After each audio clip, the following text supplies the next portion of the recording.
Selamat pagi Bapak Ibu Saudara yang diberkati oleh Tuhan. Bersyukur selalu atas kebaikan Tuhan di dalam setiap kehidupan kita. Di pagi hari ini kita boleh bangun dengan tubuh yang sehat, tubuh yang kuat, tubuh yang diberkati oleh Tuhan. Ini semua karena cinta Tuhan, berkat Tuhan yang Tuhan telah berikan di dalam setiap kehidupan kita semua.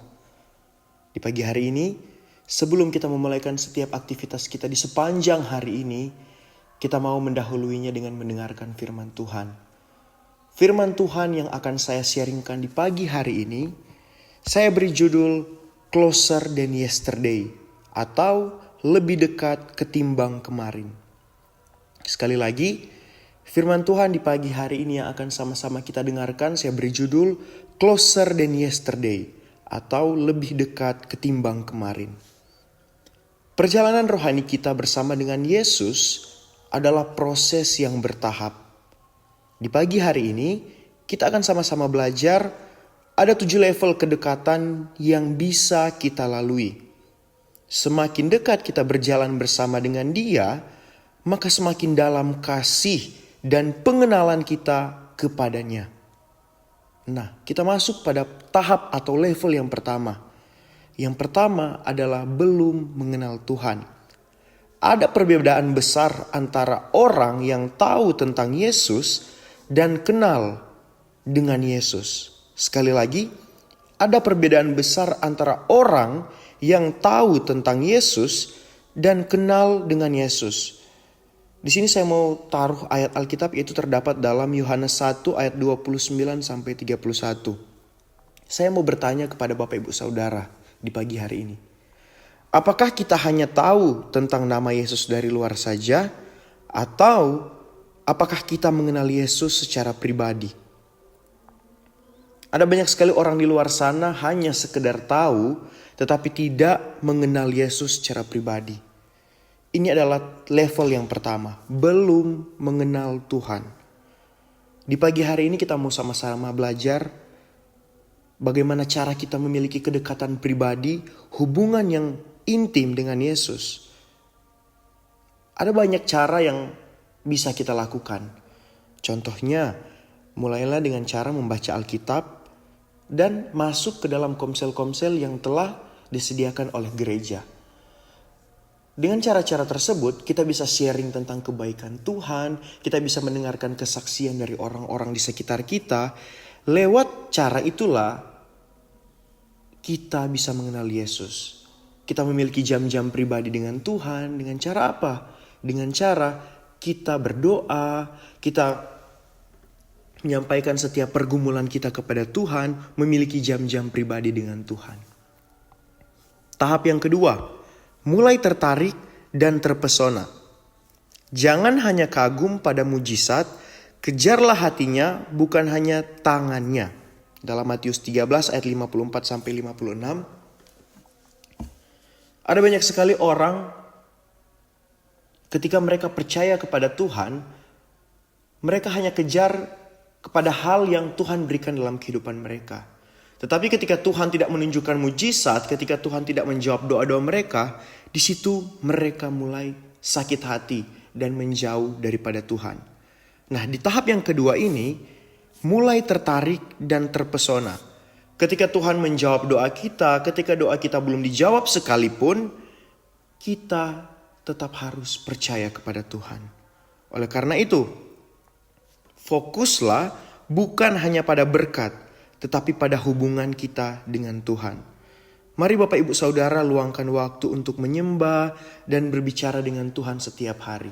Dimanapun itu, mau di dapur, di tempat kerja, di rumah, kita bisa menyembah Tuhan. Kita bisa memberikan waktu kita, jam-jam pribadi kita untuk menyembah Tuhan. Yang ketiga, mulai berusaha mengenal Tuhan. Ada kerinduan untuk mengenal Yesus lebih dalam. Contohnya adalah bergabung dan tertanam di gereja lokal. Kita haus akan firman Tuhan dan mulai disadarkan akan setiap konsekuensi ketika kita melakukan dosa.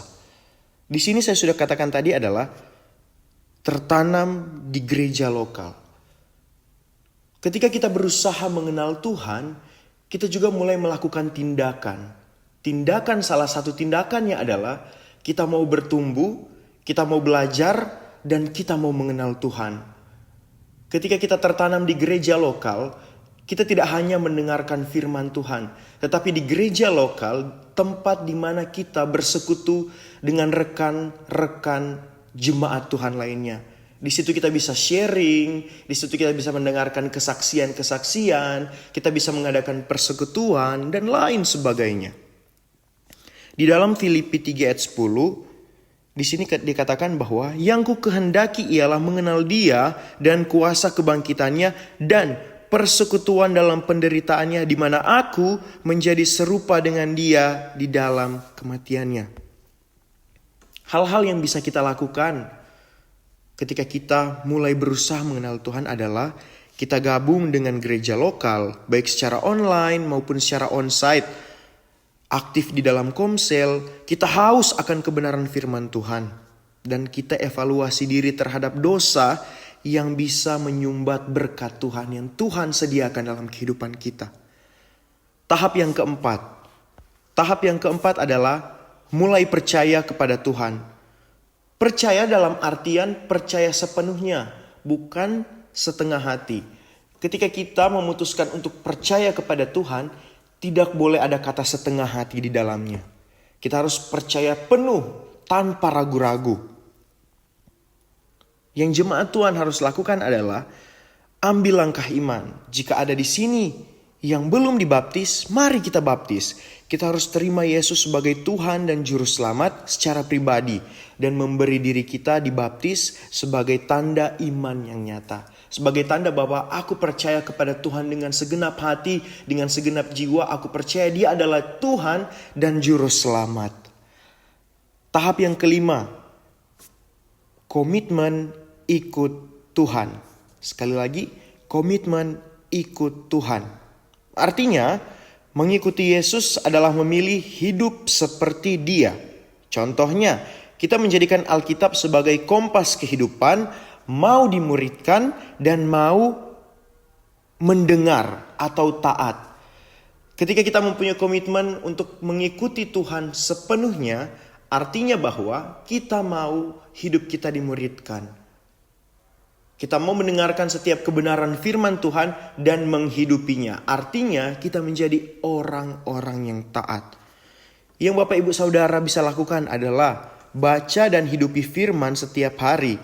Buka diri untuk dimuridkan dan melatih ketaatan dalam hal-hal kecil dan besar. Tidak harus langsung mulai dari hal-hal besar. Bisa kita awali dengan hal-hal kecil. Taat dari hal-hal kecil dan secara bertahap Tuhan pasti akan memberikan kita kemampuan untuk taat dalam hal-hal besar. Yang keenam, manunggal atau bersatu menjadi satu, menyatu dengan Tuhan. Yang artinya tinggal di dalam Kristus berarti hidup berbuah. Di dalam Yohanes 15 ayat yang kelima. Ketika kita izinkan Tuhan tinggal dalam kehidupan kita, tidak hanya sekedar tinggal. Artinya kehidupan kita sebagai orang-orang yang percaya harus berbuah. Kita nikmati buah itu dan orang-orang di sekitar kita menikmati juga buah itu. Artinya kita menyebarkan kasih, kita menyebarkan sukacita, kita menyebarkan berkat-berkat kepada orang di sekitar kita. Dan orang di sekitar kita bisa merasakan, oh ini adalah anak Tuhan. Lewat buah-buah yang mereka berikan kepada kita, lewat buah-buah yang kita bisa rasakan dari kehidupan orang itu, kita bisa tahu bahwa orang ini adalah anaknya Tuhan. Yang bisa Bapak Ibu Saudara lakukan adalah kita bangun hidup doa dan penyembahan yang konsisten. Kita biarkan karakter Yesus membentuk kita dari dalam kehidupan kita sehari-hari. Yang terakhir atau yang ketujuh adalah Tuhan yang menyempurnakan. Artinya dari tahap pertama sampai tahap keenam sudah kita lakukan. Di tahap yang ketujuh ini kita minta Tuhan yang selalu menyertai dan Tuhan yang memampukan. Anugerah Tuhan memampukan kita untuk bertumbuh terus di dalamnya. Di dalam Filipi 1 ayat yang ke-6. Artinya di sini adalah kita percaya bahwa Tuhan belum selesai bekerja dalam kehidupan kita. Kita harus tetap setia dan rendah hati dalam proses. karena Tuhan yang menyempurnakan. Jangan sampai puas dengan keadaan kita sekarang, karena kehidupan kita di bumi adalah pembelajaran. Sampai di mana usia Tuhan mengizinkan kita hidup, sampai di situ juga kita harus tetap menjadi buah yang baik bagi orang-orang, dan kita harus mau tetap terus diproses oleh Tuhan. Tetap rendah hati. Jadi kesimpulan pagi hari ini adalah perjalanan bersama Yesus adalah proses yang bertahap. Dimulai dari belum mengenal Tuhan hingga hidup menyatu dengan Tuhan. Setiap level membawa kita semakin dalam akan pengenalan iman dan ketaatan. Tuhan tidak akan menuntut kesempurnaan, tetapi Tuhan ingin kita semua anak-anaknya untuk terus lebih dekat, untuk terus berusaha untuk berproses lebih dekat dari kemarin. Tuhan yang memampukan dan Tuhan yang menyempurnakan langkah kita.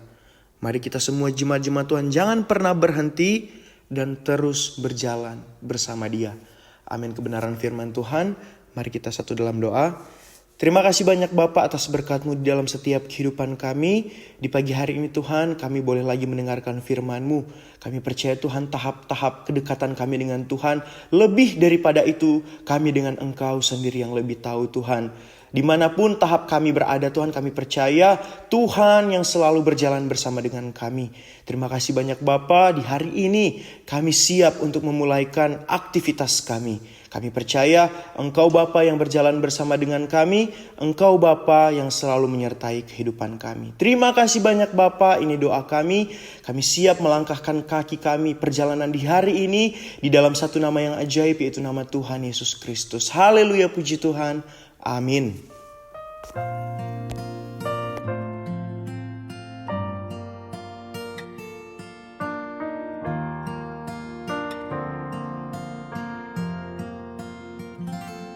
Penyertaan-Mu Tuhan, segalanya bagiku. Hadir-Mu di hidupku, terutama bagiku. Penyertaan-Mu Tuhan, segalanya bagiku. Hadir-Mu